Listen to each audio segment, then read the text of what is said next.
శ్రీ మహాగణాధిపతయ నమః. శ్రీ గురుభ్యో నమః. కార్తీక మాసం 18వ రోజు. ఈరోజు కూడా కార్తీక స్నానం దానాలు యథావిధిగా చేయాలి. ఈరోజు అర్కపత్రాలతో శివుణ్ణి పూజిస్తే విశేష ఫలితాలు వస్తాయి. 108, 27, 9 లేక 3 జిల్లేడు ఆకులతో శివుణ్ణి పూజిస్తే చాలా విశేషమైన ఫలితాలు వస్తాయి. తెల్లమచ్చలు, కుష్టు వ్యాధులు పోతాయి. శివుణ్ణి అర్కపత్రాలతో పూజించాక ఆ పూజించిన ఆకులలో ఒకటి తీసుకొని దాని మీద యథాశక్తిగా దక్షిణ పెట్టి విప్రుడికి దానమిస్తే దీర్ఘకాలిక రోగాలు తొలగిపోతాయి. పూర్వం ఒకసారి నారద మహర్షి తీర్థయాత్రలు చేస్తూ శ్రీశైల క్షేత్రానికి చేరుతాడు. అక్కడ మల్లికార్జునుణ్ణి, భ్రమరాంబికను దర్శించుకొని అడవుల్లో తిరుగుతూ ఉంటాడు. ఇంతలో ఒక బ్రహ్మరాక్షసుడు ఎదురవుతాడు. ఆ బ్రహ్మరాక్షసుడు 14 రోజుల నుంచి ఆహారం లేక ఆకలితో ఉంటాడు. నారదుణ్ణి చూడగానే ఆహారం దొరికినందుకు సంతోషిస్తాడు. అప్పుడు నారదుడు, ఎవరు నీవు, ఎందుకు బ్రహ్మరాక్షసుడిగా మారావు అని అడుగుతాడు. దానికి బ్రహ్మరాక్షసుడు తెలీదు అని వదిలిస్తాడు. అప్పుడు నారదుడు తన వీణను బ్రహ్మరాక్షసుడి పొట్టకు తగిలిస్తాడు. వెంటనే వాడికి గతం గుర్తొస్తుంది.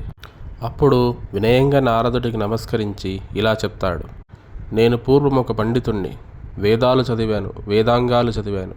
ఆ కాలంలో నాకు ఒక గురువు దొరికారు. విద్యను అభ్యసించడానికి ఆయన శిష్యుడిగా చేరాను.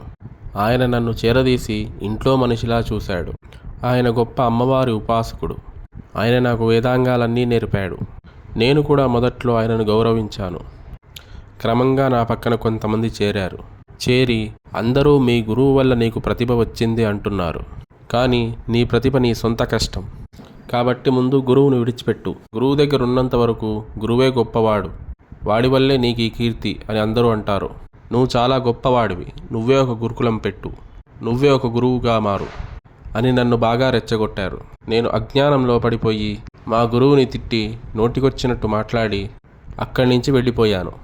మొదట్లో కొంతకాలం బాగా నడిచిన తర్వాత గురుద్రోహం వల్ల అకాల మరణం పొందాను. తరువాత నరకంలో ఎన్నో కష్టాలు పడి చివరికి అడవిలో రాక్షసున్నై పుట్టాను. రాక్షసుడిగా పుట్టి ఎన్నో జీవులను తిన్నాను. చివరికి నీ దర్శనం చేసుకున్నాను. ఇలా నీ దర్శనం చేసుకోవడానికి కారణమేమిటి అని అడుగుతాడు. అప్పుడు నారదుడు, నువ్వు పూర్వజన్మలో ఎన్నో పాపాలు చేసినప్పటికీ మీ గురువుతో కలిసున్నప్పుడు ఎన్నోసార్లు కార్తీక వ్రతాన్ని చేశావు. 18వ రోజున జిల్లేడాకుతో శివుణ్ణి పూజించావు. ఒక జిల్లేడాకులో దక్షిణ పెట్టి పండితుడికి దానమిచ్చావు. ఆ పుణ్యం వల్ల ఇన్ని పాపాలు చేసినా, ఇన్ని కష్టాలు పడినా ఇప్పుడు నేను నీకెదురుపడ్డాను అని చెప్పి నారదుడు ఆ బ్రహ్మరాక్షసుడిని నిమురుతాడు. నారదుడు నిమరగానే బ్రహ్మరాక్షసుడు తన పూర్వరూపాన్ని ధరిస్తాడు. అప్పుడు నారదుడు, రానున్నది కార్తీక మాసం. నీ అదృష్టవశాత్తు శ్రీశైలంలో ఉన్నావు.